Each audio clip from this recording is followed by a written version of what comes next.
जब उपनिषदों ने, वेदों ने, श्रीमद् भगवद गीता ने मन के बारे में कहा तो हमारे गोस्वामी तुलसीदास जी महाराज कैसे पीछे रह जाते हैं। उन्होंने भी बताया, मन को गोस्वामी जी महाराज कथा सुना रहे हैं। हम आप सबकी तरह यहां श्रोता नहीं बैठे हैं उनके पास, वो अपने मन को ही कथा सुना रहे हैं। और वास्तविकता में जिसने मन को कथा सुना दी, फिर वो सदैव हरि कथा में विलीन रहता है। जहां गोस्वामी जी को मौका मिलता है वहां मन को डांटते हैं। गोस्वामी जी महाराज कहते हैं, अधम जाति अग जन्म मही, मुक्ति दीनी हसी नारी, महामंद मन सुख चहसी, ऐसे प्रभु ही विसारी।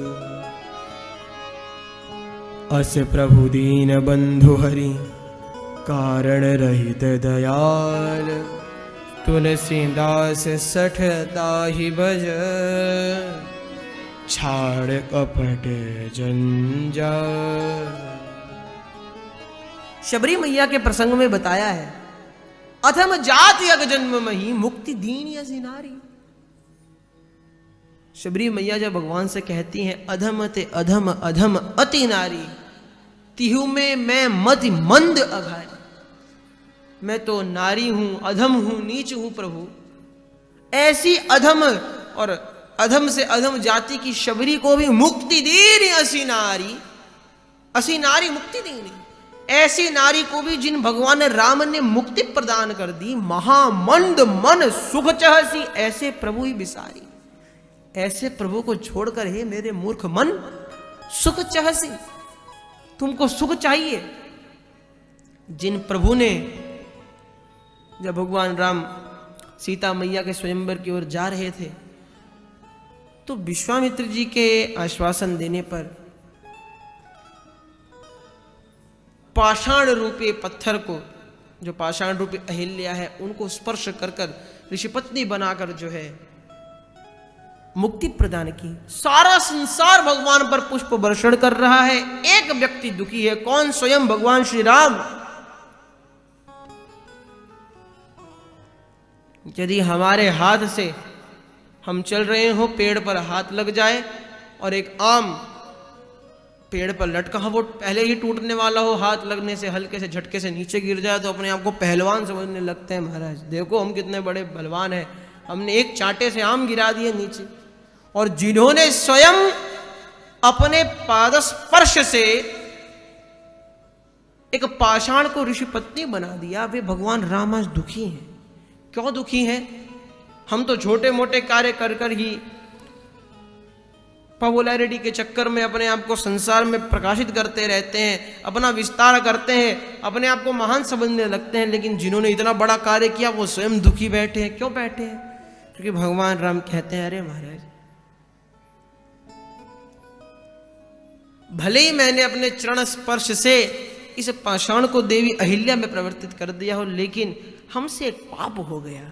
क्षत्रिय होकर हमने ब्राह्मण, और ब्राह्मण में भी ऋषि पत्नी को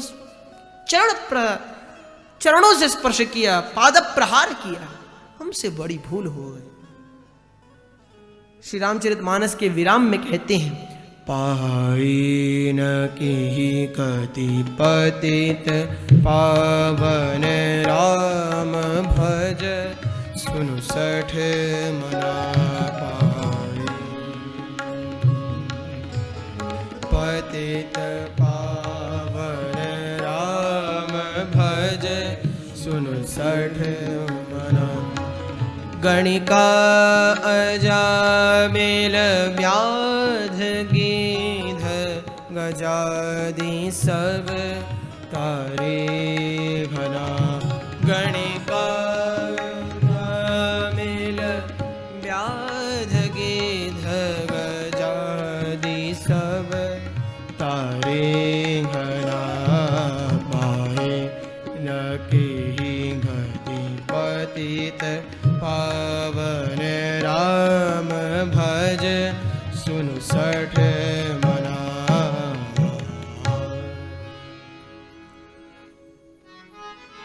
और भैया जब हम इतने प्राचीन ग्रंथों की चर्चा करते आ ही रहे हैं तो हमारे आधुनिक कवियों ने भी बड़े सुंदर शब्द में मन को समझाया है। मन क्या है तो बताया है, मन तो एक दर्पण है, और मन दर्पण है, और हमारे मन रूपी दर्पण पर धूल जमी हुई। धूल कैसे साफ होगी? कपड़े से नहीं, कॉलिन से नहीं, डिटर्जेंट से नहीं, तो किससे? धूल से। महाराज क्या हो गया? धूल से कभी धूल साफ होती है? अरे धूल से तो धूल और बढ़ जाएगी। तो नहीं, एक ऐसी धूल है जिसको मन रूपी दर्पण पर लगाते ही सारे अज्ञान की धूल साफ हो जाती है। कौन सी? श्री गुरु चरण सरोज रज निज मन मुखर सुधार।